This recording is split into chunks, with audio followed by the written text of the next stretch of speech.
How do you balance academics and hockey? What advice would you give to a prospect who might be intimidated by playing high-level D1 hockey at Harvard?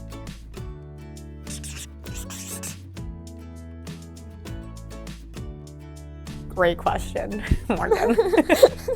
I'm a big Google Calendar user, and I know a lot of us are.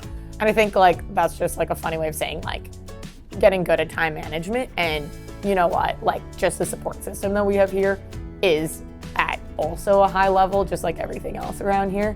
So learning and leaning with trust when I first came in to the older girls that really showed me how things were done, and trusting that while simultaneously finding my groove and things is ultimately I feel the best balance. But fundamentally there is enough time in the day to succeed in all levels, and there's no place better to do it than with my Harvard hockey teammates.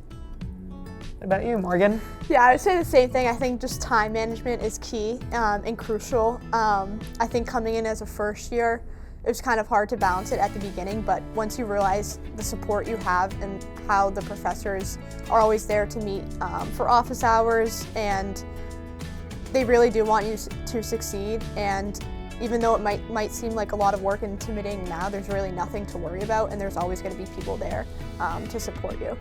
Thank God, yeah, we invite the professors to all of our games, and they're yeah, we're gonna help you out and we're gonna support you through this. So that's what's important.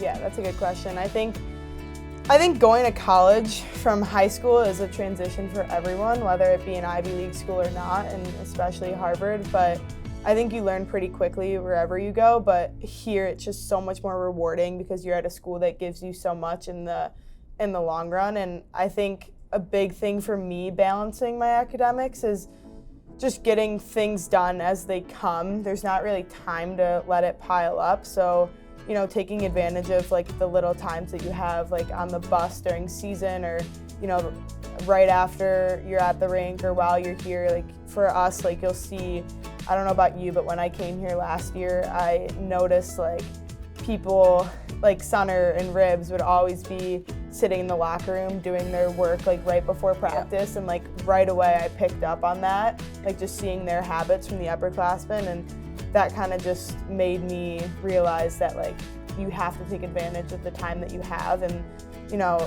if you do that, it's really not stressful at all. Yeah, and I completely agree. No matter where you go to school, there's going to be an adjustment from high school to college, and what Harvard offers is this wide range of options in what you study and what you do, and with that comes so many layers of support, whether it be your proctor or your PAF in the yard, whether it be this entire team of coaches and staff and other players who have been there before and want to help you and see you succeed. And I think you get really good at manage your time, and that's only a life skill that you get to build here in these 4 years that's going to apply for the rest of your life. So I think, honestly, the payoff of having to sort of build through those moments where it might be a little stressful is super important.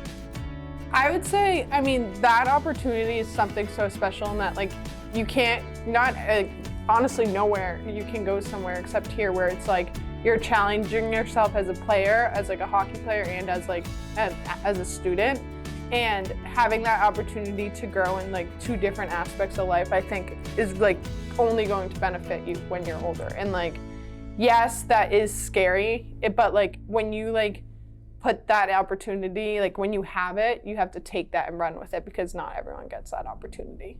So your advice would be to take it and run with it? Yeah. Yeah, agreed.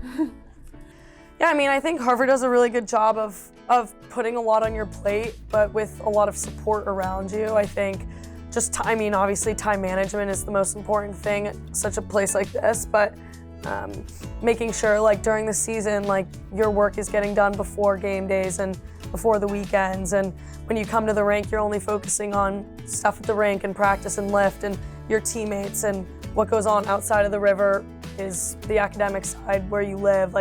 That stays on that side, but when you're at hockey, you really focus on that.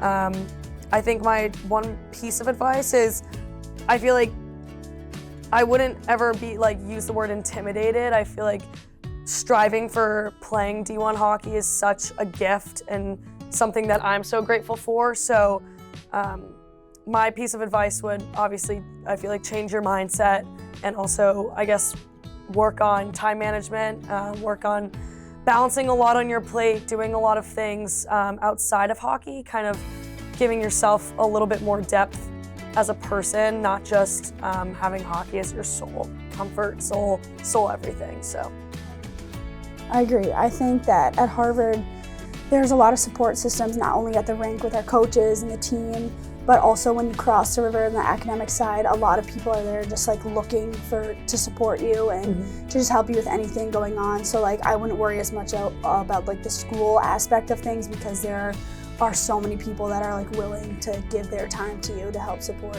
you in that area.